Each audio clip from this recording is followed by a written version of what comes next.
ਸਤਿ ਸ੍ਰੀ ਅਕਾਲ। ਤੁਸੀਂ ਪੰਜਾਬਿਸਤਾਨ ਟੀਵੀ ਦੇਖ ਰਹੇ ਹੋ। ਮੈਂ ਤੁਹਾਡੇ ਨਾਲ ਸੁਖਵਿੰਦਰ ਸਿੰਘ। ਮੇਰੇ ਨਾਲ ਪੰਜਾਬ ਹਰਿਆਣਾ ਹਾਈ ਕੋਰਟ ਦੇ ਉੱਘੇ ਵਕੀਲ ਐਡਵੋਕੇਟ RS ਬੈਂਸ ਮੌਜੂਦ ਨੇ। ਚਰਚਾ ਜਿਹੜੀ ਸੁਪਰੀਮ ਕੋਰਟ ਦੇ ਵੱਲੋਂ ਟਿੱਪਣੀ ਕੀਤੀ ਗਈ ਹੈ ਉਹਦੇ ਉੱਤੇ ਕਰਾਂਗੇ ਕਿ ਦੇਸ਼ ਧਰੋਹ ਦਾ ਕਾਨੂੰਨ, ਦੇਸ਼ ਧਰੋਹ ਦੀ ਧਾਰਾ ਜਿਹੜੀ ਤੋਂ ਪਹਿਲਾਂ ਜਮਹੂਰੀ ਹੱਕਾਂ ਦੀ ਆਵਾਜ਼ ਜਿਹੜੀ ਹੈ ਬੁਲੰਦ ਹੁੰਦੀ ਸੀ, ਉਹਨਾਂ ਨੂੰ ਦਬਾਉਣ ਦੇ ਲਈ ਮਹਾਤਮਾ ਗਾਂਧੀ ਵਰਗੇ ਜਾਂ ਹੋਰ ਹੋ ਗਏ, ਉਹਨਾਂ ਸਾਰਿਆਂ ਨੂੰ ਜੇਲ੍ਹਾਂ ਦੇ ਵਿੱਚ ਧੱਕਣ ਦੇ ਲਈ ਉਹਨਾਂ ਉੱਤੇ ਵਰਤੀ ਜਾਂਦੀ ਸੀ। ਉਹ ਹੁਣ ਕਿਉਂ ਵਰਤੀ ਜਾ ਰਹੀ ਹੈ? ਅੱਜ ਦੀ ਸਰਕਾਰ, ਕੇਂਦਰ ਸਰਕਾਰ ਉੱਤੇ ਸਵਾਲ ਉੱਠ ਰਹੇ ਨੇ। ਉਹਨਾਂ ਸਮਿਆਂ 'ਚ ਜਦੋਂ ਇੱਕ ਪਾਸੇ ਕਿਸਾਨੀ ਅੰਦੋਲਨ ਚੱਲ ਰਿਹਾ ਤੇ ਕਿਸਾਨਾਂ ਤੇ ਦੇਸ਼ ਧਰੋਹ ਦੀਆਂ ਧਾਰਾਵਾਂ ਦੇ ਤਹਿਤ ਪਰਚੇ ਦਰਜ ਹੋ ਰਹੇ ਨੇ। ਇਹਦੇ ਉੱਤੇ ਡਿਟੇਲ ਵਿੱਚ ਗੱਲਬਾਤ ਕਰਾਂਗੇ ਕਿ ਜਮਹੂਰੀਅਤ ਦੇ ਨਾਲ ਧਰੋਹ ਕਿਸ ਤਰੀਕੇ ਦੇ ਨਾਲ ਹੋ ਰਿਹਾ। ਦੇਸ਼ ਧਰੋਹ ਤੇ ਯੁਆਪਾ, ਇੱਕ ਚਰਚਾ ਹੋਰ ਛਿੜੀ ਹੋਈ ਹੈ ਕਿ ਯੁਆਪਾ ਤੇ ਦੇਸ਼ ਧਰੋਹ ਸ਼ਾਇਦ ਇਕੱਠੇ ਨੇ ਕਈਆਂ ਦੇ ਮਨਾਂ ਦੇ ਵਿੱਚ। ਇਹਦੇ ਉੱਤੇ ਵੀ ਅਸੀਂ ਗੱਲਬਾਤ ਕਰਾਂਗੇ। ਸਜ਼ਾ ਕਿੰਨੀ ਕੁ ਹੈ ਤੇ ਕਿਸ ਤਰ੍ਹਾਂ ਆਵਾਜ਼ ਬੁਲੰਦ ਹੋਰ ਕਰਕੇ ਇਸ ਕਾਨੂੰਨ ਨੂੰ ਰੱਦ ਕਰਵਾਇਆ ਜਾ ਸਕਦਾ ਹੈ, ਲੋਕਾਂ ਤੱਕ ਆਵਾਜ਼ ਪਹੁੰਚਾ ਕੇ। ਵੈਦ ਸਾਹਿਬ, ਸਵਾਗਤ ਹੈ ਤੁਹਾਡਾ ਪੰਜਾਬਿਸਤਾਨ ਟੀਵੀ ਤੇ। ਸ਼ੁਕਰੀਆ ਜੀ, ਸਤਿ ਸ਼੍ਰੀ ਅਕਾਲ। ਸਤਿ ਸ਼੍ਰੀ ਅਕਾਲ। ਵੈਦ ਸਾਹਿਬ, ਕਿਸ ਤਰ੍ਹਾਂ ਦੇਖਦੇ ਹੋ ਸੁਪਰੀਮ ਕੋਰਟ ਦੀ ਇਸ ਟਿੱਪਣੀ ਨੂੰ? ਜਿਹੜੇ ਹਾਲਾਤਾਂ ਦੇ ਵਿੱਚ ਟਿੱਪਣੀ ਕੀਤੀ ਗਈ ਹੈ, ਕੇਂਦਰ ਸਰਕਾਰ ਵੀ ਕਟਹਿਰੇ ਦੇ ਵਿੱਚ ਖੜੀ ਨਜ਼ਰ ਆ ਰਹੀ ਹੈ। ਬੜੀ ਵਾਰੀ ਸੁਪਰੀਮ ਕੋਰਟ ਨੇ ਟਿੱਪਣੀ ਤਾਂ ਕੀਤੀ ਹੈ ਕਿ ਇਹ ਕਾਨੂੰਨ ਦੀ ਲੋੜ ਨਹੀਂ ਹੈ, ਕਿਉਂਕਿ 150 ਸਾਲ ਤੋਂ ਇਹ ਕਾਨੂੰਨ ਚੱਲਿਆ ਆ ਰਿਹਾ ਇਸ ਮੁਲਕ ਵਿੱਚ। 70 ਸਾਲ ਤਾਂ ਸਾਡੇ ਹੋ ਗਏ, ਤਾਂ 80 ਸਾਲ ਅੰਗਰੇਜ਼ਾਂ ਨੇ ਇਹ ਕਾਨੂੰਨ ਚਲਾਇਆ। 1870 ਤੋਂ ਕਾਨੂੰਨ ਤੁਰਿਆ ਆ ਰਿਹਾ। ਸਾਡੇ ਸਾਰੇ ਦੇਸ਼ ਭਗਤਾਂ ਨੇ ਸਜ਼ਾਵਾਂ ਪਾਈਆਂ ਇਸੇ ਕਾਨੂੰਨ ਥੱਲੇ। ਔਰ ਹੈਰਾਨੀ ਦੀ ਗੱਲ ਹੈ ਕਿ ਜਿਹੜੇ ਸਾਡੇ ਬੈਸਟ ਆਫ ਬੰਦੇ ਸੀ ਉਹਨਾਂ ਨੂੰ ਸਜ਼ਾ ਦਿੰਦੇ ਸੀ ਅੰਗਰੇਜ਼, ਕਿਉਂਕਿ ਉਹਨਾਂ ਨੂੰ ਤਾਂ ਲੱਗਦਾ ਸੀ ਕਿ ਅਸੀਂ ਆਜ਼ਾਦੀ ਮੰਗ ਰਹੇ ਨੇ। ਆਜ਼ਾਦੀ ਤੋਂ ਬਾਅਦ ਵੀ ਸਾਡੇ ਦੇਸ਼ ਦੇ ਸਭ ਤੋਂ ਵਧੀਆ ਬੰਦਿਆਂ ਨੂੰ ਇਸੇ ਕਾਨੂੰਨ ਥੱਲੇ ਸਜ਼ਾਵਾਂ ਅੱਜ ਤੱਕ ਦਿੱਤੀਆਂ ਜਾ ਰਹੀਆਂ। ਤਾਂ ਜਿਹੜਾ ਬੰਦਾ ਆਪਣੇ ਬੈਸਟ ਬੰਦਿਆਂ ਨੂੰ ਉਹਦੀ ਇੱਜ਼ਤ ਨਹੀਂ ਕਰਦਾ, ਉਹ ਫਿਰ ਦੇਸ਼ ਤਰੱਕੀ ਨਹੀਂ ਕਰ ਸਕਦਾ। ਤਾਂ ਸਭ ਤੋਂ ਇਹਦਾ ਖਤਰਨਾਕ ਇਹ ਹੈ ਕਿ ਸਾਰੇ ਬੱਚੇ ਜਿਹੜੇ ਬੋਲਣ ਵਾਲੇ, ਜਿਹਨਾਂ 'ਚ ਹਿੰਮਤ ਹੈ, ਉਹ ਬੰਦਿਆਂ ਨੂੰ ਬੋਲਣ ਦੀ ਆਜ਼ਾਦੀ ਤੋਂ ਰੋਕਣ ਲਈ ਇਹ ਕਾਨੂੰਨ ਬਣਾਇਆ ਸੀ ਉਸ ਵੇਲੇ। ਉਦੋਂ ਤਾਂ ਸਮਝ ਆਉਂਦਾ ਸੀ ਕਿ ਅੰਗਰੇਜ਼ਾਂ ਨੂੰ ਅਸੀਂ ਦੁਸ਼ਮਣ ਲੱਗਦੇ ਸੀ, ਪਰ ਅੱਜ ਸਾਡੀ ਸਰਕਾਰ ਨੂੰ ਆਮ ਲੋਕ, ਆਪਣੇ ਦੇਸ਼ ਦੇ ਲੋਕ ਹੀ ਦੁਸ਼ਮਣ ਲੱਗਦੇ ਹੋਣ, ਜਦੋਂ ਕਿ ਦੇਸ਼ ਤਾਂ ਲੋਕਾਂ ਦਾ ਹੀ ਹੁੰਦਾ ਹੈ। ਸਾਡਾ ਸੰਵਿਧਾਨ ਕਹਿੰਦਾ ਵੀ ਦਾ ਪੀਪਲ। ਸਰਕਾਰ ਦੇਸ਼ ਨਹੀਂ ਹੈ, ਸਰਕਾਰ ਜਾਂ ਪ੍ਰਾਈਮ ਮਿਨਿਸਟਰ ਜਾਂ ਮਿਨਿਸਟਰ ਦੇਸ਼ ਨਹੀਂ ਹੈ, ਪਾਰਲੀਮੈਂਟ ਵੀ ਦੇਸ਼ ਨਹੀਂ ਹੈ। ਦੇਸ਼ ਅਸੀਂ ਹੈ, ਵੀ ਦਾ ਪੀਪਲ।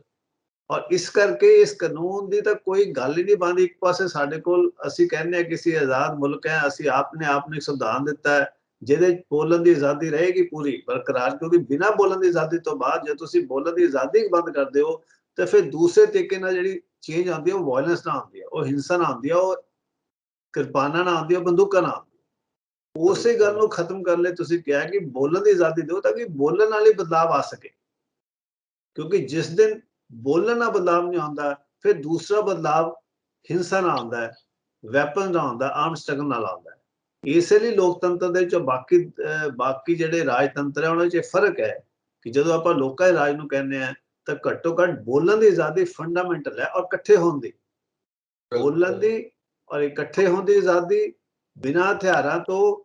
ਉਹਦੇ ਵਿੱਚ ਇੰਨੀ ਫੋਰਸ ਚਾਹੀਦੀ ਹੈ ਕਿ ਹਰ ਸਰਕਾਰ ਨੂੰ ਸੁਣਨਾ ਔਰ ਫਿਰ ਬਦਲਾਵ ਲਿਆਉਣਾ ਲੋਕਾਂ ਦੇ ਕਹਿਣ ਦੇ ਮੁਤਾਬਿਕ।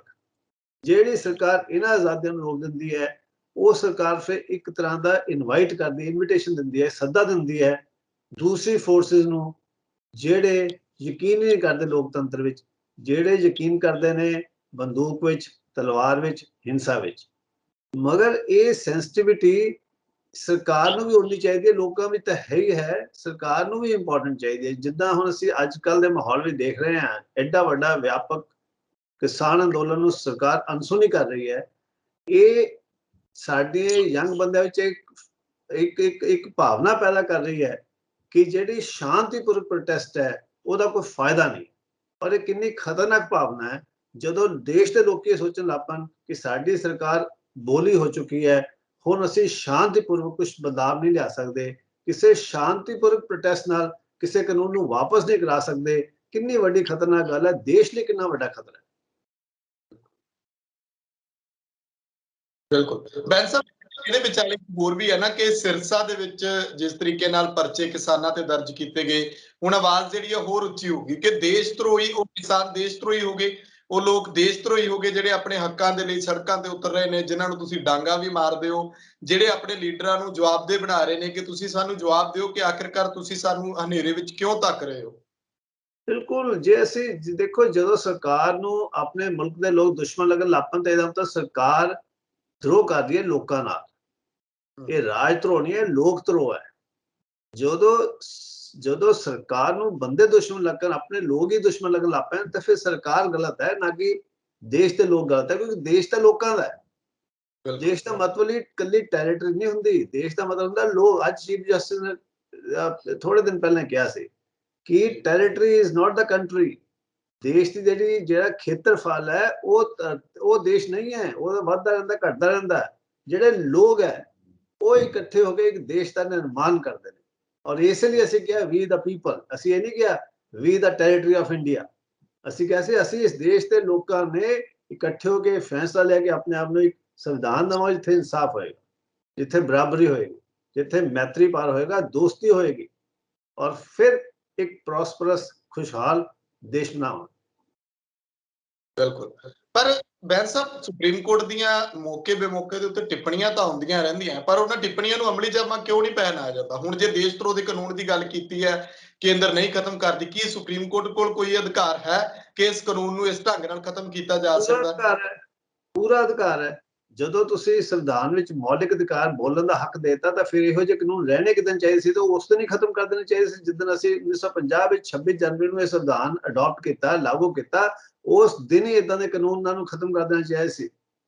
ਮਗਰ ਸੁਪਰੀਮ ਕੋਰਟ ਨੂੰ ਮੌਕਾ ਆਇਆ 1962 ਵਿੱਚ, ਇੱਕ ਫਾਰਵਰਡ ਕਮਿਊਨਿਸਟ ਪਾਰਟੀ ਦੇ ਕੇਦਾਰਨਾਥ ਸਿੰਘ ਨੂੰ ਇੱਕ ਮੈਜਿਸਟਰੇਟ ਨੇ 1 ਸਾਲ ਦੀ ਸਜ਼ਾ ਦੇ ਦਿੱਤੀ ਕਿ ਉਹਨੇ ਇੱਕ ਸਪੀਚ ਦਿੱਤੀ ਸੀ। ਉਹਨਾਂ ਨੇ ਕਿਹਾ ਸੀ ਕਿ ਕਾਂਗਰਸ ਗੁੰਡਿਆਂ ਵਿੱਚ ਅੰਗਰੇਜ਼ਾਂ 'ਚ ਫਰਕ ਕੋਈ ਨਹੀਂ ਹੈ, ਇੱਥੇ ਵੀ ਲੋਕੀ ਭੁੱਖੇ ਮਰ ਰਹੇ ਨੇ, ਇੱਥੇ ਵੀ ਪੂੰਜੀਪਤੀ ਦੇ ਜ਼ਿਮੀਂਦਾਰ ਮਿਲ ਕੇ ਲੋਕਾਂ ਨੂੰ ਲੁੱਟ ਰਹੇ ਨੇ। ਮੇਰਾ ਯਕੀਨ ਨਹੀਂ ਹੈ ਇਹ ਸਿਸਟਮ ਦੇ ਵਿੱਚ। ਔਰ ਉਹਨੂੰ 1 ਸਾਲ ਦੀ ਸਜ਼ਾ ਹੋਈ, ਔਰ ਉਸ ਵੇਲੇ ਉਹਨਾਂ ਦੇ ਵਕੀਲਾਂ ਨੇ ਕਿਹਾ ਸੀ ਕਿ ਇਹ ਜਿਹੜਾ ਸੈਕਸ਼ਨ 124 ਥੱਲੇ ਤੁਸੀਂ ਇਹਨੂੰ ਸਜ਼ਾ ਦਿੱਤੀ ਹੈ ਰਾਜ ਧਰੋਹ ਦੀ, ਇਹ ਸਾਡੇ ਸੰਵਿਧਾਨ ਦੇ ਖਿਲਾਫ ਹੈ, ਇਹਨੂੰ ਖਤਮ ਕਰੋ, ਇਹਦਾ ਮਤਲਬ ਕੋਈ ਨਹੀਂ ਹੈ। 80 ਸਾਲ ਅੰਗਰੇਜ਼ਾਂ ਨੇ ਇਸੇ ਕਾਨੂੰਨ ਦੇ ਥੱਲੇ ਸਾਡੇ ਸਭ ਤੋਂ ਚੰਗੇ ਬੰਦਿਆਂ ਨੂੰ ਸਜ਼ਾਵਾਂ ਦਿੱਤੀਆਂ ਜਿਹੜੇ ਆਜ਼ਾਦੀ ਲੜ ਰਹੇ ਸੀ। ਹੁਣ ਅਸੀਂ ਇੱਕ ਕਾਨੂੰਨ ਨੂੰ ਕਿੱਦਾਂ, ਕਾਨੂੰਨ ਦੇ ਥੱਲੇ ਫਿਰ ਸਜ਼ਾਵਾਂ ਕਿਉਂ ਖਾਵਾਂਗੇ? ਕਿਉਂਕਿ ਹੁਣ ਤਾਂ ਬੋਲਣ ਦੀ ਆਜ਼ਾਦੀ ਹੈ। ਉਸ ਦੇ ਬਾਵਜੂਦ ਵੀ ਕਾਨੂੰਨ ਨੇ ਸਜ਼ਾ ਸੁਪਰੀਮ ਕੋਰਟ ਨੇ ਬਰਕਰਾਰ ਰੱਖੀ, ਬਟ ਸਿਰਫ ਇੰਨਾ ਹੀ ਕਿਹਾ ਕਿ ਉਹ ਕੀ ਜੇ ਬਹੁਤ ਵੱਡੀ ਡਿਸਟਰਬੈਂਸ ਹੋ ਜਾਏ, ਔਰ ਜੇ ਤੁਸੀਂ ਸਪੀਚ ਅਨਕਨਸਟੀਟਿਊਸ਼ਨਲ ਮੈਥਡ, ਵਾਇਲੈਂਸ ਔਰ ਹਿੰਸਾ ਨਾਲ ਕਹੋ, ਤਾਂ ਫਿਰ ਔਰ ਇਹ ਆਮ ਲਾਅ ਐਂਡ ਆਰਡਰ ਦੀ ਗੱਲ ਨਾ ਹੋਵੇ, ਸਪੀਚ ਤੋਂ ਵੱਡੀ ਵਿਆਪਕ ਪਬਲਿਕ ਆਰਡਰ, ਜਿੱਦਾਂ ਪੂਰਾ ਸ਼ਹਿਰ ਹੀ ਬੰਦ ਹੋ ਜਾਏ ਜਾਂ ਵਾਇਲੈਂਸ ਚੱਲ ਜਾਏ ਜਾਂ ਵੱਡੇ ਰਾਇਟਸ ਹੋਣ, ਉਹਨਾਂ ਹਾਲਾਤਾਂ ਦੇ ਵਿੱਚ ਇਹ ਸੈਕਸ਼ਨ ਦੀ ਵਰਤੋਂ ਕਰਨੀ ਹੈ। ਸੁਪਰੀਮ ਕੋਰਟ ਤਾਂ ਕਹਿ ਕੇ ਚੁੱਪ ਹੋ ਗਿਆ, ਬਟ ਆਪਾਂ ਨੂੰ ਪਤਾ 1962 ਤੋਂ ਲੈ ਕੇ ਅੱਜ ਤੱਕ ਕਿੰਨੇ ਕੇਸ ਇਸ ਲਈ ਹੋਈ ਜਾ ਰਹੇ ਕਿਉਂਕਿ ਜਿਹੜੀ ਭਾਸ਼ਾ 124 ਦੀ ਉਹ ਕਹਿੰਦੇ ਆ ਡਿਸਲੋਇਲਟੀ। ਜੇ ਤੁਸੀਂ ਇਹੋ ਜਿਹੇ ਸ਼ਬਦ ਇਸਤੇਮਾਲ ਕਰਦੇ ਹੋ, ਕਾਰਟੂਨ ਬਣਾਉਂਦੇ ਹੋ, ਇਹੋ ਜਿਹੇ ਜੈਸਚਰ ਕਰਦੇ ਹੋ, ਕੋਈ ਵੀ ਰਾਈਟਿੰਗ ਲਿਖਦੇ ਹੋ ਜਿਸ ਨਾਲ ਸਰਕਾਰ ਦੇ ਖਿਲਾਫ ਡਿਸਅਫੈਕਸ਼ਨ ਹੋਵੇ, ਹੇਟਡ ਹੋਵੇ, ਨਫ਼ਰਤ ਹੋਵੇ, ਉਹਦੀ ਬੇਇੱਜ਼ਤੀ ਹੋਵੇ, ਉਹਦੀ ਤੁਸੀਂ ਫੀਲਿੰਗ, ਦੁਸ਼ਮਣੀ ਦੀ ਭਾਵਨਾ ਕ੍ਰੀਏਟ ਕਰੋ ਸਰਕਾਰ ਦੇ ਖਿਲਾਫ, ਤੁਸੀਂ ਡਿਸਲੋਇਲਟੀ, ਬੇਵਫਾਈ ਦੀ ਗੱਲਾਂ ਕਰੋ। ਬਟ ਇਹੀ ਤਾਂ ਲੋਕਤੰਤਰ ਹੁੰਦਾ, ਇਹ ਤਾਂ ਆਪੋਜੀਸ਼ਨ ਪਾਰਟੀ ਦਾ ਕੰਮ ਹੈ, ਇਹ ਤਾਂ ਟ੍ਰੇਡ ਯੂਨੀਅਨਸ ਦਾ ਕੰਮ ਹੈ ਕਿ ਸਰਕਾਰ ਦੇ ਖਿਲਾਫ ਬੋਲੋ, ਉਹਨਾਂ ਨੂੰ ਪਰੇਸ਼ਾਨ ਕਰੋ। ਡਿਸਅਫੈਕਸ਼ਨ ਦਾ ਪੰਜਾਬੀ ਹੁੰਦੀ ਪਰੇਸ਼ਾਨ ਕਰਨਾ। ਜੇ ਆਪੋਜੀਸ਼ਨ ਜਾਂ ਲੋਕ ਸਰਕਾਰ ਨੂੰ ਪਰੇਸ਼ਾਨ ਨਹੀਂ ਕਰਨਗੇ ਤਾਂ ਸਰਕਾਰ ਕੰਮ ਕਿੱਦਾਂ ਕਰੇਗੀ? ਜਿਹੜੀ ਸਾਰੀ ਪਰਿਭਾਸ਼ਾ ਹੀ ਹੈ ਲੋਕਤੰਤਰ ਦੀ, ਇਹ ਸਰਕਾਰ ਨੂੰ ਇੰਨਾ ਪਰੇਸ਼ਾਨ ਕਰੋ ਕਿ ਸਰਕਾਰ ਲੋਕਾਂ ਦੇ ਹਿੱਤ ਵਿੱਚ ਕੰਮ ਕਰੇ, ਕਿਸੇ ਪੂੰਜੀਪਤੀਆਂ ਦੇ ਹੱਕ ਵਿੱਚ ਕੰਮ ਨਾ ਕਰੇ, ਕਿਸੇ ਹੋਰ ਲੋਕਾਂ ਦੇ ਹੱਕ ਵਿੱਚ ਕੰਮ ਨਾ ਕਰੇ, ਸਰਕਾਰੀ ਜਾਂ ਬਾਹਰਲੇ ਦੇਸ਼ਾਂ ਦੇ ਹੱਕ ਦੇ, ਵੱਡੇ ਕਾਰਪੋਰੇਟਸ ਦੇ ਹੱਕ ਵਿੱਚ ਕੰਮ ਨਾ ਕਰੇ, ਲੋਕਾਂ ਦੇ ਕੰਮ। ਤੇ ਲੋਕ ਕਿਵੇਂ ਬੋਲਣਗੇ? ਲੋਕ ਬੋਲ ਕੇ ਪਰੇਸ਼ਾਨ ਕਰਨਗੇ, ਇਕੱਠੇ ਹੋ ਕੇ ਪਰੇਸ਼ਾਨ ਕਰਨਗੇ, ਹਾਈਵੇ ਬੰਦ ਕਰਕੇ ਪਰੇਸ਼ਾਨ ਕਰਨਗੇ, ਮੋਰਚਾ ਲਾ ਕੇ ਪਰੇਸ਼ਾਨ ਕਰਨਗੇ। ਸੋ ਇਹ ਜਿਹੜਾ ਰਸਤਾ ਹੈ ਰਿਫਾਰਮ ਦਾ, ਸਰਕਾਰ ਨੂੰ ਮਜਬੂਰ ਕਰਨ ਦਾ ਕਿ ਤੁਸੀਂ ਆਪਣਾ ਰਸਤਾ ਬਦਲੋ, ਲੋਕਾਂ ਦੇ ਹਿੱਤ ਵਿੱਚ ਕਾਨੂੰਨ ਬਣਾਓ ਤੇ ਉਹਨਾਂ ਦੇ ਹਿੱਤ ਵਿੱਚ ਫੈਸਲਾ ਲਓ, ਇਸੇ ਚੀਜ਼ ਨੂੰ ਤੇ ਰੋਕਦੀ ਹੈ 124, ਜਿਹਨੂੰ ਆਪਾਂ ਕਹਿੰਦੇ 24। ਔਰ ਰਾਜ ਧਰੋਹ, ਇਹਦਾ ਮਤਲਬ ਹੈ ਇਹਦੀ ਡੈਫੀਨੇਸ਼ਨ ਦੀ ਗਲਤ ਹੈ। ਜਦ ਰਾਜਾ ਕੋਈ ਨਹੀਂ ਤਾਂ ਫਿਰ ਰਾਜ ਧਰੋਹ ਕੈਸੇ, ਫਿਰ ਡਿਸਲੋਇਲਟੀ ਕਹੇ? ਜਦ ਅਸੀਂ ਰਾਜੇ ਖਤਮ ਕਰਤੇ, ਤੇ ਸਰਕਾਰ ਤਾਂ ਕਦੀ ਪ੍ਰਾਈਮ ਮਿਨਿਸਟਰ ਸਰਕਾਰ ਨਹੀਂ ਹੁੰਦਾ, ਸਰਕਾਰ ਤਾਂ ਹਰ ਮੁਲਾਜ਼ਮ ਸਰਕਾਰ ਹੈ। ਤਾਂ ਫਿਰ ਇਹਦੇ ਅੰਦਰ ਕਿਸੇ ਵੀ ਸਰਕਾਰ ਦੀ ਬੇਇੱਜ਼ਤੀ ਕਰਨ ਲਈ, ਕਿਸੇ ਮੁਲਾਜ਼ਮ ਦੀ ਬੇਇੱਜ਼ਤੀ ਕਰਨ ਲਈ ਤੁਸੀਂ ਉਮਰ ਕੈਦ ਦੇ ਦਿਓ, ਕਿਉਂਕਿ ਇਹਦੇ ਚ ਉਮਰ ਕੈਦ ਤੱਕ ਸਜ਼ਾ ਹੋ ਸਕਦੀ ਹੈ। ਔਰ ਕੁਝ ਸਾਲ ਪਹਿਲਾਂ ਵਿਨਾਇਕ ਸੈਨ ਨੂੰ ਉਮਰ ਕੈਦ ਸਜ਼ਾ ਦੇ ਵੀ ਦਿੱਤੀ ਸੀ। ਇਸ ਕਰਕੇ ਇਹੋ ਜਿਹੀਆਂ ਜਿਹੜਾ ਕਾਨੂੰਨ ਹੈ ਇਹ ਵਾਕਿਆ ਹੀ ਖਤਰਨਾਕ ਹੈ, ਕਿਉਂਕਿ ਹਰ ਜਿਹੜੇ ਦੇਸ਼ ਦੀ ਜਿਹੜੀ ਦੇਸ਼ ਐਕਚੁਅਲੀ ਟਿਕਦਾ ਹੈ ਹਿੰਮਤ ਵਾਲੇ ਬੰਦਿਆਂ 2-4% ਪੈਦਾ ਹੁੰਦੇ ਆ 100 ਜਾਂ 1000 ਚੋਂ 1-2 ਬੰਦੇ ਕਦੀ ਕਦੀ ਪੈਦਾ ਹੁੰਦੇ ਆ ਜਿਨ੍ਹਾਂ 'ਚ ਹਿੰਮਤ ਹੁੰਦੀ ਹੈ। ਉਹ ਸਾਰੇ ਸਾਡੇ ਦੇਸ਼ ਵਿੱਚ ਹੁਣ ਦੇਖੋ ਨਾ ਤਾਂ 500 ਤੋਂ ਬੰਦੇ ਜ਼ਿਆਦਾ ਬੋਲਣ ਵਾਲੇ ਨਹੀਂ, ਉਹ 500-700 1000 ਬੰਦਿਆਂ ਸਿਰ ਤੇ ਲੋਕਤੰਤਰ ਚੱਲਦਾ ਹੈ, ਪੋਲੀਟੀਕਲ ਪਾਰਟੀਆਂ ਚੱਲਦੀਆਂ। ਜੇ ਤੁਸੀਂ ਉਹਨਾਂ ਦੇ ਮੂੰਹ ਬੰਦ ਕਰ ਦੋਗੇ ਤਾਂ ਦੇਸ਼ ਦਾ ਬਿਲ ਕਬਰਸਤਾਨ ਬਣ ਜਾਏਗਾ। ਔਰ ਇਹੀ ਹਰ ਸਰਕਾਰ ਚਾਹੁੰਦੀ ਹੈ, ਜਿਹੜੀ ਤਾਨਾਸ਼ਾਹਵਾਦ ਚੱਲਦੀ ਹੈ ਉਹ ਚਾਹੁੰਦੀ ਹੈ ਕਿ ਖਰੇ ਅਸੀਂ ਉਹ ਦੇਸ਼ ਹੈ, ਸਰਕਾਰ ਜਾਂ ਪਾਰਟੀ ਕਦੀ ਦੇਸ਼ ਨਹੀਂ ਹੁੰਦੀ। ਔਰ ਇਸ ਕਰਕੇ ਜਿਹੜੇ ਉਹਨਾਂ ਨੂੰ ਸਮਝਾਉਂਦੇ ਕਿ ਤੁਸੀਂ ਦੇਸ਼ ਨਹੀਂ ਹੋ, ਤਾਂ ਤੁਹਾਡੇ ਖਿਲਾਫ ਬੋਲਣਾ ਦੇਸ਼ ਦਰੋਹ ਨਹੀਂ ਹੋ ਸਕਦਾ, ਤੁਸੀਂ ਲੋਕਾਂ ਦਾ ਦਰੋਹ ਕਰ ਰਹੇ ਹੋ। ਉਦੋਂ ਹੀ ਉਹ ਇਦਾਂ ਦੇ ਇਸਤੇਮਾਲ, ਕਿਉਂਕਿ ਉਹਨਾਂ ਕੋਲ ਇਦਾਂ ਦੇ ਕਾਨੂੰਨ ਅਵੇਲੇਬਲ ਹੈ, ਉਹਨਾਂ ਦੇ ਲਈ 150 ਸਾਲ ਪਹਿਲਾਂ ਬਣਿਓ ਕਾਨੂੰਨ ਹੈ, ਉਹਨਾਂ ਦਾ ਫਿਰ ਇਸਤੇਮਾਲ ਕਰਦੇ ਹੋ। ਕਿੰਨੀ ਜ਼ਿਆਦਾ ਵਿਆਪਕ ਉਹਨੇ ਕੇਸ ਇਹਨਾਂ ਨੇ ਦੇਸ਼ ਦਰੋਹ ਦੇ ਬਣਾਏ ਨੇ ਆਜ਼ਾਦੀ ਤੋਂ ਬਾਅਦ, ਜਿੰਨੇ ਅੰਗਰੇਜ਼ਾਂ ਨੇ 80 ਸਾਲ ਵੀ ਨਹੀਂ ਸੀ ਬਣਾਏ। ਪਿਛਲੇ 6 ਸਾਲਾਂ ਵਿੱਚ 80% ਕੇਸ ਹੋਰ ਦਰਜ ਹੋਏ। ਇਸ ਤੋਂ ਹੀ ਪਤਾ ਲੱਗਦਾ ਹੈ ਕਿ ਉਹ ਐਕਚੁਅਲੀ ਲੋਕਾਂ ਬਾਰੇ ਘੱਟ ਦੱਸਦਾ ਹੈ ਕਾਨੂੰਨ, ਇਹ ਸਰਕਾਰ ਦੇ ਬਾਰੇ ਜ਼ਿਆਦਾ ਦੱਸਦਾ। ਜਿਹੜੀ ਸਰਕਾਰ ਇਦਾਂ ਦੇ ਕਾਨੂੰਨ ਦੀ ਮਦਦ ਲੈ ਕੇ ਲੋਕਾਂ ਨੂੰ ਚੁੱਪ ਕਰਾਉਂਦੀ ਹੈ, ਉਹ ਸਰਕਾਰ ਬਾਰੇ ਜ਼ਿਆਦਾ ਦੱਸਦੀ ਹੈ, ਲੋਕਾਂ ਬਾਰੇ ਘੱਟ ਦੱਸਦੀ। ਬਿਲਕੁਲ ਬਿਲਕੁਲ, ਜਿਹੜੀ ਚਰਚਾ ਸਭ ਲੋਕਾਂ ਦੇ ਵਿੱਚ ਰਹਿੰਦੀ ਹੈ ਕਿ ਅਦਾਲਤਾਂ ਵੀ ਜਿਹੜੀਆਂ ਉਹ ਇਹਨਾਂ ਇਸ਼ਾਰਿਆਂ ਤੇ ਇਹਨਾਂ ਦੇ ਚੱਲਦੀਆਂ ਨੇ, ਪਰ ਜਦੋਂ ਮਾਣਯੋਗ ਸੁਪਰੀਮ ਕੋਰਟ ਵੱਲੋਂ ਕੋਈ ਇਹੋ ਜਿਹੀ ਟਿੱਪਣੀ ਆਉਂਦੀ ਹੈ ਤਾਂ ਲੋਕਾਂ ਦੀ ਕਾਸ ਜਾਗਦੀ ਹੈ ਕਿ ਸ਼ਾਇਦ ਹੁਣ ਜਿਹੜਾ ਅਸੀਂ ਸਮਝ ਸਕਦੇ ਹਾਂ ਕਿ ਸਾਨੂੰ ਅਦਾਲਤਾਂ ਤੋਂ ਇਨਸਾਫ ਮਿਲੇਗਾ। ਮੈਂ ਇਹ ਸਵਾਲ ਇੱਕ ਵਾਰੀ ਫੇਰ ਕਰ ਰਿਹਾ ਕਿ ਆਖਿਰਕਾਰ ਹੱਥ ਕੌਣ ਬੰਨ੍ਹਦਾ ਇਹਨਾਂ ਦੇ, ਜਦੋਂ ਪਤਾ ਹੈ ਕਿ ਸਰਕਾਰਾਂ ਧੱਕਾ ਕਰ ਰਹੀਆਂ ਨੇ, ਦੁਰਵਰਤੋਂ ਹੋ ਰਹੀ ਹੈ ਇਹਨਾਂ ਕਾਨੂੰਨਾਂ ਦੀ। ਹੋਰ ਵੀ ਅਜਿਹੇ ਪਤਾ ਨਹੀਂ ਕਿੰਨੇ ਕਾਨੂੰਨ ਹੋਣਗੇ ਜਿਹੜੇ ਅੰਗਰੇਜ਼ਾਂ ਵੇਲੇ ਤੋਂ ਲੋਕਾਂ ਦੀ ਆਵਾਜ਼, ਲੋਕਾਂ ਦੇ ਮੂੰਹ ਬੰਦ ਕਰਨ ਲਈ ਬਣਾਏ ਨੇ, ਫਿਰ ਇਹ ਰੱਦ ਕਿਉਂ ਨਹੀਂ ਕਰਦੇ ਆਪਣੇ ਤੌਰ ਦੇ ਉੱਤੇ? ਕੇਂਦਰ ਦੇ ਹੱਥ ਕਿਉਂ ਸੁੱਟ ਦਿੱਤਾ ਜਾਂਦਾ? ਚੀਫ ਜਸਟਿਸ ਸਪੀਚ ਵਿੱਚ ਤਾਂ ਕਹਿ ਰਿਹਾ ਕਿ ਕਾਨੂੰਨ ਦਾ ਰਾਜ ਤੇ ਰਾਜ ਕਾਨੂੰਨ ਦੇ ਨਾਲ ਕਰਨਾ। ਕਾਨੂੰਨ ਨਾਲ ਤੁਸੀਂ ਅਤਿਆਚਾਰ ਵੀ ਕਰ ਸਕਦੇ ਹੋ, ਕਾਨੂੰਨ ਦੇ ਨਾਲ ਤੁਸੀਂ ਜ਼ੁਲਮ ਵੀ ਕਰ ਸਕਦੇ ਹੋ, ਕਾਨੂੰਨ ਦੇ ਨਾਲ ਤੁਸੀਂ ਇਨਸਾਫ ਵੀ ਕਰ ਸਕਦੇ ਹੋ। ਤੇ ਜਦੋਂ ਸਰਕਾਰ ਕਾਨੂੰਨ ਦਾ ਇਸਤੇਮਾਲ ਕਰਕੇ ਜ਼ੁਲਮ ਲਈ ਕਰਦੀ ਹੈ, ਔਰ ਇਸ ਕਾਨੂੰਨ ਦੇ ਵਿੱਚ ਤਾਂ ਇਹੋ ਜਿਹੀ ਕੋਈ ਗੱਲ ਹੀ ਨਹੀਂ ਕਿ ਇਹਨਾਂ ਨੇ ਸਰਕਾਰ ਕਿਸੇ ਲੋਕਾਂ ਦੀ ਮਦਦ ਕਰਨੀ। ਤੇ ਉਸ ਵੇਲੇ ਸੁਪਰੀਮ ਕੋਰਟ ਕੋ ਜੋ ਸੰਵਿਧਾਨ ਨੇ ਇੰਨਾ ਹੱਕ ਦਿੱਤਾ, ਤੁਸੀਂ ਸਿੱਧਾ ਕਹੋ ਕਿ ਜਿਹੜੀ ਮੌਲਿਕ ਆਜ਼ਾਦੀ ਹੈ ਬੋਲਣ ਦੀ, ਉਹਦੇ ਖਿਲਾਫ ਹੈ। ਔਰ ਸ਼ਬਦ ਹੀ ਕਹਿ ਰਹੇ ਕਿ ਖਿਲਾਫ ਹੈ। ਜਿਹੜੀ ਸਰਕਾਰ ਦੇ ਖਿਲਾਫ ਬੋਲਣ ਦੇ ਲਈ ਤੁਹਾਨੂੰ ਉਮਰ ਕੈਦ ਦੇ ਸਕਦਾ ਕਾਨੂੰਨ, ਉਹ ਸੰਵਿਧਾਨ ਦੇ ਮੁਤਾਬਿਕ ਤਾਂ ਹੋ ਹੀ ਨਹੀਂ ਸਕਦਾ। ਤੇ ਇਸ ਕਰਕੇ ਰਾਤ ਦਿਨ ਐਡਵਾਈਸ ਦੇਣ, ਰਾਤ ਦਿਨ ਸਰਕਾਰ ਨੂੰ ਕਹਿਣ ਕਾਨੂੰਨ, ਸੁਪਰੀਮ ਕੋਰਟ ਨੂੰ ਅੱਜ ਹੀ ਡਿਕਲੇਅਰ ਕਰ ਦੇਣਾ ਚਾਹੀਦਾ ਕਿ ਇਹ ਸੰਵਿਧਾਨ ਦੇ ਖਿਲਾਫ ਕਾਨੂੰਨ ਹੈ। ਤੁਹਾਡੇ ਕੋਲ ਪਾਵਰ ਹੈ, ਅਕਸਰ ਤੁਸੀਂ ਕਾਨੂੰਨਾਂ ਨੂੰ ਅਵੈਧ ਘੋਸ਼ਿਤ ਕਰਦੇ ਹੋ, ਅਨਕਨਸਟੀਟਿਊਸ਼ਨਲ ਕਹਿੰਦੇ ਹੋ। ਫੰਡਾਮੈਂਟਲ ਰਾਈਟਸ ਦੇ ਖਿਲਾਫ ਕੋਈ ਵੀ ਕਾਨੂੰਨ ਅਵੈਧ ਹੈ। ਇਸ ਪਹਿਲੇ ਇਹਨੇ ਸ਼ੁਰੂਆਤ ਵਿੱਚ ਲਿਖਿਆ ਹੋਇਆ ਕਨਸਟੀਟਿਊਸ਼ਨ ਦੇ, ਫਿਰ ਤੁਸੀਂ ਘੋਸ਼ਣਾ ਕਿਉਂ ਨਹੀਂ ਕਰਦੇ? तो ਮੇਰੇ ਹਿਸਾਬ ਨਾਲ ਇਹ ਅਪੀਲ ਕਰਨਾ ਸਰਕਾਰ ਨੂੰ ਜਾਂ ਲੋਕ ਸਭਾ ਨੂੰ ਕਰਨ ਦੀ ਲੋੜ ਨਹੀਂ ਹੈ। ਜਦ ਤੁਹਾਡੇ ਕੋਲ ਸਾਹਮਣੇ ਰੋਜ਼ ਤੁਹਾਡੇ ਕੋਲ ਫੈਸਲੇ ਆਉਂਦੇ ਨੇ, ਕੇਸ ਆਉਂਦੇ ਨੇ, ਰੋਜ਼ ਲੋਕੀ ਅਪੀਲ ਕਰਦੇ ਨੇ ਕਿ ਦੇਖੋ ਸਾਨੂੰ ਸਜ਼ਾ ਦੇ ਰਹੇ ਤੁਸੀਂ, ਇਹ ਦੇਸ਼ ਤੋਂ ਤੇ ਤੁਹਾਨੂੰ ਜ਼ਮਾਨਤਾਂ ਨਹੀਂ ਮਿਲਿਆ, ਤਾਂ ਉਦੋਂ ਤੁਹਾਨੂੰ ਇਮੀਡੀਏਟਲੀ ਮੌਕਾ ਦਾ ਫਾਇਦਾ ਉਠਾ ਕੇ ਇਹ ਇੱਕ ਜਜਮੈਂਟ ਹੀ ਲਿਖਣੀ ਹੈ ਨਾ ਕਿ ਲੋਕਾਂ ਦੀ ਜਿਹੜੀ ਆਜ਼ਾਦੀ ਉਹਦੇ ਖਿਲਾਫ ਹੈ, ਔਰ ਜਿਹੜਾ ਕਾਨੂੰਨ ਫੰਡਾਮੈਂਟਲ ਰਾਈਟਸ ਦੇ ਖਿਲਾਫ ਹੈ ਉਹ ਵੈਸੇ ਹੀ ਅਵੈਧ ਹੈ, ਕਨਸਟੀਟਿਊਸ਼ਨ ਕਹਿੰਦਾ ਤੇ ਕਰੋ ਡਿਕਲੇਅਰ। तो इस करके ये अफसोस है कि 70 साल बाद भी साडा सुप्रीम कोर्ट हाले भी एडवाइस ही दे रहा है सरकार नूं, रादर दैन सीधा डिक्लेयर कर दे कि ये बिल्कुल संविधान के खिलाफ कानून। ਬਿਲਕੁਲ ਬਿਲकुल, ਇੱਕ ਹੋਰ ਹੈ ਕਿ ਜਦੋਂ ਪਤਾ ਹੈ ਕਿ ਬੇਇਨਸਾਫੀ ਜਿਹੜੀ ਹੈ ਉਹ ਜੁਡੀਸ਼ਰੀ ਜਿਹੜੀ ਹੈ ਨੀਚੇ, ਜੇ ਸੁਪਰੀਮ ਕੋਰਟ ਤੋਂ ਨੀਚੇ ਦੀ ਗੱਲ ਕਰੀਏ, ਹੋਰਨਾਂ ਅਦਾਲਤਾਂ ਦੇ ਵਿੱਚ ਵੀ ਇਹੋ ਜਿਹੇ ਕੇਸ ਆਉਂਦੇ ਨੇ, ਉਹਨਾਂ ਵੱਲੋਂ ਕਦੇ ਇਹੋ ਜਿਹੀ ਟਿੱਪਣੀ ਪਿਛਲੇ ਕੁਝ ਸਮਿਆਂ ਤੋਂ ਸਾਹਮਣੇ ਨਹੀਂ ਆਈ ਕਿ ਜੇ ਉਹਨਾਂ ਕੋਲ ਦੇਸ਼ ਧਰੋਹ ਦੇ ਪਰਚੇ ਆ ਰਹੇ ਨੇ, ਜਿਵੇਂ ਹੁਣ ਕਿਸਾਨਾਂ ਦਾ ਦੇਸ਼ ਧਰੋਹ ਦਾ ਪਰਚਾ ਆਇਆ, ਤਾਂ ਸ਼ਾਇਦ ਇਹਦੇ ਵਿੱਚ ਕੋਈ ਟਿੱਪਣੀ ਕਰੇ ਕਿ ਜੋ ਸੁਪਰੀਮ ਕੋਰਟ ਨੇ ਕਿਹਾ। ਦੂਜੀ ਗੱਲ ਇਹ ਵੀ ਕਿ ਜਿਹੜੀ ਅਫਸਰਸ਼ਾਹੀ ਜ਼ਿੰਮੇਵਾਰ ਹੈ, ਜਿਹੜੇ ਚੱਕ ਕੇ ਜੇਲ੍ਹਾਂ ਦੇ ਵਿੱਚ ਲੋਕਾਂ ਦੀਆਂ ਜ਼ਿੰਦਗੀਆਂ ਗਾਲ ਦਿੰਦੇ ਨੇ, ਉਹਨਾਂ ਨੂੰ ਬਿਨਾਂ ਵਜ੍ਹਾ ਤੋਂ ਫਸਾ ਦਿੱਤਾ ਜਾਂਦਾ ਹੈ, ਉਹਨਾਂ ਨੂੰ ਵੀ ਸਾਰਿਆਂ ਨੂੰ ਇਸ ਦੇ ਤਹਿਤ ਜਿਹੜਾ ਉਹ ਲਿਆਉਣਾ ਚਾਹੀਦਾ ਸਾਹਮਣੇ ਕਿ ਇਹ ਸਭ ਜ਼ਿੰਮੇਵਾਰ ਨੇ ਕਿਸੇ ਦੀ ਜ਼ਿੰਦਗੀ ਨੂੰ ਖਰਾਬ ਕਰਨ ਦੇ ਲਈ ਜਾਂ ਕਿਸੇ ਦੀ ਆਵਾਜ਼ ਦੱਬਣ ਦੇ ਲਈ। ਜਮਹੂਰੀਅਤ ਦੇ ਵਿੱਚ ਜਦੋਂ ਅਸੀਂ ਗੱਲ ਕਰਦੇ ਹਾਂ ਕਿ ਅਸੀਂ ਆਪਣੇ ਦੇਸ਼ ਦੇ ਲਈ, ਆਪਣੇ ਲੋਕਤੰਤਰ ਨੂੰ ਬਚਾਉਣ ਦੇ ਲਈ ਆਵਾਜ਼ ਚੁੱਕ ਸਕਦੇ ਹਾਂ, ਉਹਨਾਂ ਸਾਰਿਆਂ ਤੇ ਵੀ ਕਾਰਵਾਈ ਹੋਣੀ ਚਾਹੀਦੀ ਹੈ ਜਿਹੜੇ ਇਸ ਸਭ ਦੇ ਵਿੱਚ ਜ਼ਿੰਮੇਵਾਰ ਨੇ, ਭਾਵੇਂ ਉਹ ਸਰਕਾਰਾਂ 'ਚ ਸ਼ਾਮਲ ਹੋਣ, ਭਾਵੇਂ ਉਹ ਕਿਸੇ ਜੁਡੀਸ਼ਰੀ ਦਾ ਹਿੱਸਾ ਹੋਣ, ਭਾਵੇਂ ਉਹ ਅਦਾਲਤਾਂ ਦੇ ਵਿੱਚੋਂ ਪੁਲਿਸ ਦਾ ਹਿੱਸਾ ਹੋਣ। ਬਿਲਕੁਲ ਇਹ ਅਫਸਰਾਂ ਦਾ ਰਾਜ ਹੈ, ਇਹ ਅਫਸਰ ਤੰਤਰ ਹੈ, ਲੋਕਤੰਤਰ ਹਾਲੇ ਅਸੀਂ ਬਣਾਉਣਾ ਹੈ। ਅਸੀਂ ਸੰਵਿਧਾਨ ਤਾਂ ਲਿਖ ਲਿਆ, ਹਾਲੇ ਬਣਦਾ ਕੋਈ ਵੀ ਦੇਸ਼ ਜਦੋਂ ਅਸਲੀ ਲੋਕਤੰਤਰ ਬਣਾਉਂਦਾ ਬੜੇ ਸਾਲ ਲੱਗ ਜਾਂਦੇ ਨੇ। 70 ਸਾਲ ਸਾਨੂੰ ਚਾਹੇ ਹੋ ਗਏ ਨੇ, ਬਟ ਅਸੀਂ ਇਹਨੂੰ ਅਸਲੀ ਲੋਕਤੰਤਰ ਨਹੀਂ ਬਣਾ ਸਕੇ।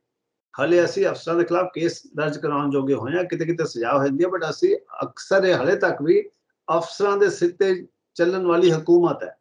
ਔਰ ਅਫਸਰ ਸੰਵਿਧਾਨ ਦਾ ਕਹਿਣਾ ਨਹੀਂ ਮੰਨਦੇ, ਉਹ ਕਾਨੂੰਨ ਦਾ ਕਹਿਣਾ ਨਹੀਂ ਮੰਨਦੇ, ਉਹ ਆਪਣੇ ਮਿਨਿਸਟਰਾਂ ਦਾ ਕਹਿਣਾ ਮੰਨਦੇ ਨੇ, ਪ੍ਰਧਾਨ ਮੰਤਰੀ ਦਾ ਕਹਿਣਾ ਮੰਨਦੇ ਨੇ, ਔਰ ਉਸ ਹਿਸਾਬ ਨਾਲ ਜਿੱਦਾਂ ਉਹ ਕਹਿੰਦੇ ਉਦਾਂ ਹੀ ਜ਼ੁਲਮ ਕਰੀ ਜਾਂਦੇ। ਜਿਸ ਦਿਨ ਅਫਸਰਾਂ ਨੂੰ ਗਲਤ ਕਰਨ ਤੇ ਹਰ ਗਲਤੀ ਤੇ ਸਜ਼ਾ ਮਿਲਣੀ ਸ਼ੁਰੂ ਹੋ ਜਾਏਗੀ, ਨੌਕਰੀਆਂ ਖਤਮ ਹੋ ਜਾਣਗੀਆਂ, ਨਾਲ ਦੇ ਨਾਲ ਹੀ ਤੁਹਾਨੂੰ ਪਹਿਲੇ ਹੀ ਕਰਨ ਮਿਲੇਗੀ ਲੋਕਤੰਤਰ ਦੀ। ਹਲੇ ਅਸੀਂ ਉਸ ਜਗ੍ਹਾ ਤੇ ਨਹੀਂ ਪਹੁੰਚੇ ਜਿੱਥੇ ਜਦੋਂ ਵੀ ਇੱਕ ਝੂਠਾ ਕੇਸ ਬਣਦਾ ਹੈ ਨਾਲ ਦੇ ਨਾਲ ਇੱਕ ਅਫਸਰ ਦੀ ਨੌਕਰੀ ਜਾਵੇ। ਜਦੋਂ ਵੀ ਕਿਸੇ ਦਾ ਘਾਟਾ ਆ ਜਾਂਦਾ ਹੈ ਨਾਲ ਦੀ ਨਾਲ ਉਸ ਅਫਸਰ ਦੀ ਜਿਹਨੇ ਪਰਮਿਸ਼ਨ ਦਿੱਤੀ ਸੀ ਉਹਦੀ ਨੌਕਰੀ ਜਾਵੇ। ਸੁਪਰੀਮ ਕੋਰਟ ਨੇ ਐਡਾ ਵੱਡਾ ਪਿੰਡ ਤਾਂ 10,000 ਘਰ ਤਾਂ ਢਾਉਣ ਦੀ ਦੇਤੀ ਹੁਕਮ, ਬਟ ਉਹਨਾਂ ਨੇ ਇੱਕ ਹੁਕਮ ਨਹੀਂ ਸੁਣਾਇਆ ਕਿ ਜਿਹੜੇ ਅਫਸਰਾਂ ਨੇ ਇਹਨਾਂ ਨੂੰ ਅਲਾਉ ਕੀਤਾ ਸੀ 10 ਜਾਂ 15 ਸਾਲ ਪਹਿਲਾਂ, ਜਿਨ੍ਹਾਂ ਐਮਪੀਜ਼ ਨੇ ਜਿਨ੍ਹਾਂ ਬਿਲਡਰਸ ਨੇ ਇਹਨਾਂ ਨੂੰ ਘਰ ਵੇਚੇ ਸੀ, ਉਹਨਾਂ ਨੂੰ ਤਾਂ ਨਾਲ ਫਾਂਸੀ ਸਜ਼ਾ ਸੁਝਾਓ। ਤੁਸੀਂ ਇੰਨੇ ਲੋਕਾਂ ਨੂੰ ਬੇਘਰ ਕਰ ਰਹੇ ਹੋ, ਉਹਨਾਂ ਦਾ ਜਿਹੜਾ ਹਾਰਡ ਐਂਡ ਮਨੀ ਗਰੀਬ ਬੰਦੇ ਨੇ 10 ਲੱਖ 5 ਲੱਖ ਖਰਚ ਕੇ ਜਦੋਂ ਘਰ ਦੀ ਜ਼ਮੀਨ ਲੈ ਕੇ ਬਣਾਇਆ ਉਦੋਂ ਕਿੱਥੇ ਸੀ। ਤਾਂ ਇਸ ਕਰਕੇ ਉਹ ਜੇ ਉਹਨਾਂ ਦਾ ਹੱਕ ਸੀ ਜੀਣ ਦਾ ਤੇ ਉਹਨਾਂ ਨੇ ਤਾਂ ਘਰ ਬਣਾਵੇ, ਉਹੀ ਬੰਦਿਆਂ ਤੋਂ ਪੈਸਾ ਲੈ ਕੇ ਘਰ ਉਹਨਾਂ ਦਾ ਅਲੱਗ ਬਣਾਓ। ਤੇ ਇਸ ਕਰਕੇ ਅਸੀਂ ਕਹਿੰਦੇ ਹਾਂ ਕਿ ਹਲੇ ਲੋਕਤੰਤਰ, ਹਲੇ ਸੁਪਰੀਮ ਕੋਰਟ ਲੋਕਤੰਤਰ ਨੂੰ ਉਨੀ ਹਿੰਮਤ ਨਾਲ ਪ੍ਰੋਟੈਕਟ ਕਰਨ ਜੋਗਾ ਨਹੀਂ ਹੋਇਆ ਜਿੰਨਾ ਸੰਵਿਧਾਨ ਉਹ ਤੋਂ ਐਕਸਪੈਕਟ ਕਰਦਾ ਹੈ। ਲੋਕ ਜਿਸ ਤੋਂ ਚਾਹੁੰਦੇ ਆ ਕਿ ਇਦਾਂ ਹੋਵੇ। ਚਲੋ ਯਾਤਰਾ ਸ਼ੁਰੂ ਹੋ ਗਈ ਹੈ, ਇਹ ਵੀ ਵੱਡੀ ਗੱਲ ਹੈ ਕਿ ਉਹਨਾਂ ਨੇ ਕਹਿਣਾ ਤਾਂ ਸ਼ੁਰੂ ਕੀਤਾ, ਕਿਉਂਕਿ 6 ਸਾਲ ਤੋਂ ਸੁਪਰੀਮ ਕੋਰਟ ਇਹ ਕਹਿ ਵੀ ਨਹੀਂ ਰਿਹਾ ਸੀ ਕਿ ਲੋਕਾਂ ਦੇ ਕੋਲ ਕੋਈ ਫੰਡਾਮੈਂਟਲ ਰਾਈਟਸ ਨੇ। ਸੁਪਰੀਮ ਕੋਰਟ ਤਾਂ ਹਰ ਸਰਕਾਰ ਦੇ ਫੈਸਲੇ ਤੇ ਇੱਕ ਉਹਨਾਂ ਦੇ ਹੱਕ ਵਿੱਚ ਹੀ ਫੈਸਲਾ ਦੇਈ ਜਾ ਰਿਹਾ ਸੀ। ਪਹਿਲੇ ਪਿਛਲੇ 2 4 6 8 ਮਹੀਨੇ ਵਿੱਚ ਜਦੋਂ ਕਿਸਾਨ ਦਾ ਅੰਦੋਲਨ ਨੇ, ਕਿਸਾਨਾਂ ਨੇ ਚੈਲੰਜ ਕੀਤਾ ਪਹਿਲੀ ਵਾਰੀ ਸਰਕਾਰ ਨੂੰ, ਉਹਨਾਂ ਦੀ ਸਾਰੀ ਹਕੂਮਤ ਨੂੰ ਇੱਕ ਪਾਸੇ ਰੱਖ ਕੇ ਉਹ ਡਰੇ ਨਹੀਂ, ਤਾਂ ਕਿਤੇ ਦੇਸ਼ ਦੇ ਬਾਕੀ ਸੰਸਥਾਵਾਂ 'ਚ ਜਾਨ ਪਈ। ਫਿਰ ਉਹਨਾਂ ਨੇ ਬੋਲਣਾ ਸ਼ੁਰੂ ਕੀਤਾ। ਫਿਰ ਹੁਣ ਉਸ ਤੋਂ ਬਾਅਦ ਤੁਸੀਂ ਦੇਖ ਸਕਦੇ ਹੋ ਸੁਪਰੀਮ ਕੋਰਟ ਦੇ ਜਜਮੈਂਟਸ, ਹਾਈ ਕੋਰਟ ਦੇ ਜਜਮੈਂਟ ਲੋਕਾਂ ਦੇ ਹੱਕ ਵਿੱਚ ਆਉਣੀਆਂ ਸ਼ੁਰੂ ਹੋਈਆਂ। ਤੇ ਇਸ ਕਰਕੇ ਲੋਕਾਂ ਤੋਂ ਹਿੰਮਤ ਲੈਂਦੇ ਸਾਰੇ ਇੰਸਟੀਟਿਊਸ਼ਨ, ਲੋਕਾਂ ਤੋਂ ਹਿੰਮਤ ਲੈਂਦਾ ਸੁਪਰੀਮ ਕੋਰਟ ਵੀ, ਲੋਕਾਂ ਤੋਂ ਹਿੰਮਤ ਲੈਂਦੇ ਹਾਈ ਕੋਰਟ ਵੀ। ਤੇ ਇਹ ਬਹੁਤ ਵੱਡੀ ਅਚੀਵਮੈਂਟ ਹੈ ਮੇਰੇ ਹਿਸਾਬ ਨਾਲ। ਤਾਂ ਜਿਹੜਾ ਵਿਆਪਕ ਕਿਸਾਨ ਅੰਦੋਲਨ ਦਿੱਲੀ ਦੇ ਆਲੇ ਦੁਆਲੇ ਚੱਲ ਰਿਹਾ ਹੈ, ਉਹਨਾਂ ਤੋਂ ਹੀ ਸਾਰੇ ਪਾਸੇ ਆਜ਼ਾਦੀ ਦੇ ਵਿਚਾਰ ਔਰ ਆਜ਼ਾਦੀ ਦੀ ਜਿਹੜੀ ਹੁੰਦੀ ਹੈ ਭਾਵਨਾ ਫੈਲ ਰਹੀ ਹੈ। ਬਿਲਕੁਲ ਬਿਲਕੁਲ। ਇਹਦੇ ਵਿਚਾਲੇ ਇੱਕ ਦੇਸ਼ ਧਰੋਹ ਨਾਲ ਯੂਆਪਾ ਦੀ ਵੀ ਚਰਚਾ, ਉਹ ਵੀ ਕਾਫੀ ਵੱਡੇ ਪੱਧਰ ਤੇ ਰਹੀ। ਹਾਲਾਂਕਿ ਸਿਆਸੀ ਪਾਰਟੀਆਂ ਵੈਸਾ ਇਹਦੇ ਉੱਤੇ ਗੱਲ ਖੁੱਲ ਕੇ ਨਹੀਂ ਕਰਦੀਆਂ ਕਿ ਦੇਸ਼ ਧਰੋਹ ਕਾਨੂੰਨ ਜਾਂ ਯੂਆਪਾ ਕਾਨੂੰਨ ਜਿਹੜਾ ਆ, ਕਿਉਂਕਿ ਆਪ ਜਿੰਨਾ ਰਾਜਾਂ ਦੇ ਵਿੱਚ ਇਹਨਾਂ ਦੀ ਸਰਕਾਰਾਂ ਹੁੰਦੀਆਂ ਉੱਥੇ ਇਹ ਵੀ ਵਰਤ ਲੈਂਦੇ ਨੇ। ਪਰ ਲੋਕਾਂ ਦੇ ਵਿੱਚ ਇੱਕ ਹੁੰਦਾ ਹੈ ਕਿ ਦੇਸ਼ ਧਰੋਹ ਤੇ ਯੂਆਪਾ ਸ਼ਾਇਦ ਇੱਕੋ ਚੀਜ਼ ਆ। ਪਰ ਇਹਦੇ ਬਾਰੇ ਥੋੜਾ ਜਿਹਾ ਕਲੀਅਰ ਕਰ ਦਿਓ ਅਖੀਰ ਦੇ ਵਿੱਚ ਕਿ ਕੀ ਕਿੰਨਾ ਕੁ ਫਰਕ ਹੈ, ਤੇ ਇਹਦੇ ਨਾਲ ਜਿਵੇਂ ਕਈ ਕਹਿੰਦੇ ਨੇ ਕਿ ਟਾਡਾ ਵਾਂਗੂ ਯੂਆਪਾ ਜਿਹੜਾ ਉਹ ਵਰਤਿਆ ਜਾਂਦਾ। ਅਨਲੌਫੁਲ ਐਕਟੀਵਿਟੀਜ਼ ਪ੍ਰੀਵੈਂਸ਼ਨ ਐਕਟ ਨੂੰ ਯੂਆਪਾ ਆਪਾਂ ਛੋਟੇ ਸ਼ਬਦਾਂ 'ਚ ਕਹਿ ਦਿੰਦੇ ਹਾਂ। 1967 ਵਿੱਚ ਬਣਿਆ ਇੱਕ ਕਾਨੂੰਨ ਹੈ ਜਿਹੜਾ ਕਦੇ ਇਸਤੇਮਾਲ ਨਹੀਂ ਸੀ ਹੋਇਆ। ਜਦੋਂ ਇਹਨਾਂ ਨੇ ਟਾਡਾ ਬਣਾਇਆ ਔਰ ਟਾਡਾ ਪੰਜਾਬ ਵਿੱਚ ਵਿਆਪਕ ਤੌਰ ਤੇ ਬਦਨਾਮ ਹੋਇਆ, ਉਦੋਂ ਸ਼ਰਮੋ ਸ਼ਰਮੀ ਇਹਨਾਂ ਨੇ ਟਾਡਾ ਦਾ ਖਤਮ ਕਰਤਾ ਤੇ ਇੱਕ ਨਵਾਂ ਬਣਾਤਾ ਪੋਟਾ, ਪ੍ਰੀਵੈਂਸ਼ਨ ਆਫ ਟੈਰਰਿਜ਼ਮ ਐਕਟ। ਉਹ ਜ਼ਿਆਦਾ ਇਸਤੇਮਾਲ ਹੋਇਆ ਗੁਜਰਾਤ ਵਿੱਚ ਤੇ ਉੱਥੇ ਵੀ ਬੜਾ ਬਦਨਾਮ ਹੋ ਗਿਆ। ਤਾਂ ਜਦੋਂ ਕਾਂਗਰਸ ਗਵਰਨਮੈਂਟ 2004 ਵਿੱਚ ਆਈ ਤਾਂ ਉਹਨਾਂ ਨੇ ਕਿਹਾ ਜੀ ਅਸੀਂ ਉਹਨਾਂ ਦੇ ਇਲੈਕਸ਼ਨ 'ਚ ਪ੍ਰੋਮਿਸ ਕੀਤਾ ਅਸੀਂ ਪੋਟਾ ਵਾਪਸ ਲਵਾਂਗੇ। ਪੋਟਾ ਤਾਂ ਉਹਨਾਂ ਨੇ ਵਾਪਸ ਲੈ ਲਿਆ, ਪਰ ਚੋਰ ਦਰਵਾਜ਼ੇ ਰਾਹੀਂ ਉਹ ਸਾਰੀਆਂ ਜਿਹੜੀਆਂ ਧਾਰਾਵਾਂ, ਸਖਤ ਧਾਰਾਵਾਂ ਟਾਡਾ ਦੀਆਂ, ਉਹੀ ਸਖਤ ਧਾਰਾਵਾਂ ਜਿਹੜੀਆਂ ਪੋਟਾ ਦੀਆਂ, ਉਹ ਸਾਰੀਆਂ ਔਰ ਇਹ ਧਾਰਾਵਾਂ ਚੱਲ ਰਹੀਆਂ ਪਿਛਲੇ 100 ਸਾਲ ਤੋਂ। ਇਹ ਸਾਰੀਆਂ ਅੰਗਰੇਜ਼ਾਂ ਦੀਆਂ ਬਣਾਈਆਂ ਧਾਰਾਵਾਂ। ਇਹ ਉਹ ਧਾਰਾ ਹੈ ਜਿਹਨਾਂ ਦੇ ਖਿਲਾਫ ਲੋਕਾਂ ਨੇ ਜ਼ਿਲ੍ਹਿਆਂਵਾਲੇ ਬਾਗ ਵਿੱਚ ਗੋਲੀਆਂ ਖਾਧੀਆਂ ਸੀ। ਇਹ ਉਹੋ ਜਿਹੇ ਕਾਨੂੰਨ ਨੇ। ਤੇ ਉਹ ਧਾਰਾ ਇਹਨਾਂ ਨੇ UAP ਐਕਟ ਵਿੱਚ ਪਾਤੀ 2004 ਵਿੱਚ। ਫਿਰ ਉਹਨੂੰ ਹੋਰ ਸਖਤ ਕਰਦੇ ਰਹੇ, ਕਿਉਂਕਿ ਪੁਲਿਸ ਜਿੱਥੇ ਨਲਾਇਕ ਪੁਲਿਸ ਫੋਰਸ ਹੈ, ਜਿੱਥੇ ਇਨਕੰਪੀਟੈਂਟ ਪੁਲਿਸ ਫੋਰਸ ਹੈ, ਜਿੱਥੇ ਉਹ ਵੱਡੇ ਅਪਰਾਧੀਆਂ ਨੂੰ ਫੜ ਨਹੀਂ ਸਕਦੀ, ਤੇ ਸਰਕਾਰ ਨੂੰ ਆਪਣੇ ਨਲਾਇਕੀ ਛੁਪਾਉਣ ਲਈ ਉਹ ਕਹਿੰਦੇ ਕਿ ਸਾਨੂੰ ਸਖਤ ਕਾਨੂੰਨ ਦਿਓ। ਜੀ ਸਾਡੇ ਕੋਲ ਤਾਂ ਕਾਨੂੰਨ ਦੇ ਪਾਵਰ ਘੱਟ ਹੈ ਔਰ ਸਰਕਾਰ ਵੀ ਇੰਨੀ ਬੇਵਕੂਫ ਬਣ ਜਾਂਦੀ ਹੈ, ਜੋ ਚਾਹੁੰਦੇ ਨਹੀਂ ਕਿ ਇਮਾਨਦਾਰੀ ਨਾਲ ਕੰਮ ਕਰੀਏ ਤੇ ਉਹ ਕਾਨੂੰਨ ਹੀ ਸਖਤ ਕਰੀ ਜਾਂਦੇ ਆ, ਹੋਰ ਕੋਈ ਕੰਮ ਨਹੀਂ ਕਰਦੇ। ਤੇ ਇਸ ਕਰਕੇ 2008 ਵਿੱਚ ਉਹਨਾਂ ਨੇ ਹੋਰ ਸਖਤ ਕਰਤਾ, 2012 ਵਿੱਚ ਕਰਤਾ, ਔਰ ਇਹ ਸਰਕਾਰ ਨੇ ਤਾਂ 2019 ਵਿੱਚ ਇਹ ਵੀ ਕਹਿਤਾ ਕਿ ਤੁਸੀਂ ਬਿਨਾਂ ਟ੍ਰਾਇਲ ਤੋਂ, ਬਿਨਾਂ ਮੁਕੱਦਮਾ ਚਲਾਏ ਕਹਿ ਸਕਦੇ ਹੋ ਕਿ ਫਲਾਨਾ ਬੰਦਾ ਟੈਰਰਿਸਟ ਹੈ, ਤਾਂ ਉਹਦਾ ਨਾਮ ਡਿਕਲੇਅਰ ਕਰ ਸਕਦੇ ਹੋ ਤਾਂ ਕਿ ਕੋਈ ਬੰਦਾ ਉਹਨੂੰ ਗੋਲੀ ਮਾਰ ਦੇਵੇ। ਤੇ ਇਹੋ ਜਿਹਾ ਮਤਲਬ ਇਹੋ ਜਿਹਾ ਅਜੀਬ ਕਾਨੂੰਨ ਸਾਡੇ ਦੇਸ਼ ਵਿੱਚ ਚੱਲ ਰਿਹਾ ਹੈ। ਔਰ ਇਹਦੇ ਵਿੱਚ ਇਹਨਾਂ ਨੇ ਜ਼ਮਾਨਤ ਔਖੀ ਕਰਤੀ ਹੈ। ਜ਼ਮਾਨਤ ਇੰਨੀ ਔਖੀ ਕਰਤੀ ਕਿ ਜ਼ਮਾਨਤ ਮਿਲਦੀ ਨਹੀਂ, ਝੂਠਾ ਕੇਸ ਚਾਹੇ ਸਿਰ ਤੇ ਲਿਖਿਆ ਹੋਵੇ। ਤੇ ਹੋਰ ਬੜੀਆਂ 180 ਦਿਨ ਤੱਕ ਚਲਾਨ ਹੀ ਪੇਸ਼ ਨਹੀਂ ਕਰਦੇ, 6-6 ਮਹੀਨੇ। ਤਾਂ ਜੇ ਤੁਸੀਂ ਚਲਾਨ ਹੀ ਨਹੀਂ ਪੇਸ਼ ਕਰਦੇ ਤੁਹਾਨੂੰ ਪਤਾ ਵੀ ਨਹੀਂ ਲੱਗਦਾ ਤੁਸੀਂ ਕਿਉਂ ਫੜੇ ਹੋਏ। ਤੇ ਕਿਉਂਕਿ ਚਲਾਨ ਵਿੱਚ ਹੀ ਪੁਲਿਸ ਪੇਸ਼ ਕਰਦੀ ਹੈ ਕਿ ਸਾਡੇ ਉਹਦੇ ਖਿਲਾਫ ਕੀ ਉਹਨਾਂ ਨੇ ਸਬੂਤ ਇਕੱਠੇ ਕੀਤੇ ਨੇ। ਸੋ ਇਹਨਾਂ ਹਾਲਾਤਾਂ ਵਿੱਚ ਤੁਸੀਂ ਦੇਖ ਸਕਦੇ ਹੋ ਕਿ ਕਿੰਨੇ ਬੰਦੇ ਕਿੰਨੀ ਦੇਰ ਤੱਕ ਇਸ ਕਾਨੂੰਨ ਥੱਲੇ ਹੈਗੇ। ਬਿਲਕੁਲ ਬਿਲਕੁਲ।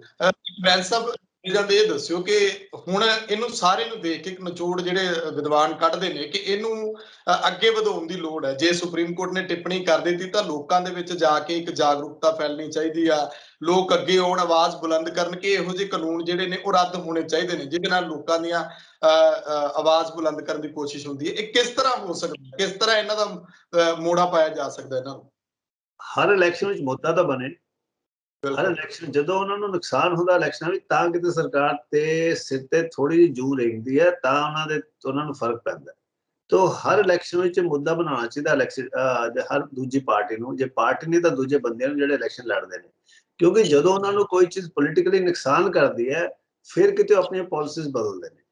ਇਹੀ ਕਾਂਗਰਸ ਹੈ ਜਿਨ੍ਹਾਂ ਨੇ ਰਿਪੀਲ ਕੀਤਾ ਪਪੂਲਰ ਪ੍ਰੋਟੈਸਟ ਤੋਂ ਬਾਅਦ, ਹਾਲਾਂਕਿ ਉਹਨਾਂ ਨੇ ਆਪ ਹੀ ਬਣਾਇਆ ਸੀ। ਇਹੀ ਭਾਰਤੀ ਜਨਤਾ ਪਾਰਟੀ ਹੈ ਜਿਹੜਾ ਇੰਨਾ ਪ੍ਰੋਟੈਸਟ ਕਰਦੇ ਸੀ ਇੰਦਰਾ ਗਾਂਧੀ ਦੇ ਵੇਲੇ ਐਮਰਜੈਂਸੀ ਵਿੱਚ, ਉਹ ਇਹਦੇ ਆਪ ਵਿਕਟਿਮ ਰਹਿ ਚੁੱਕੇ ਨੇ।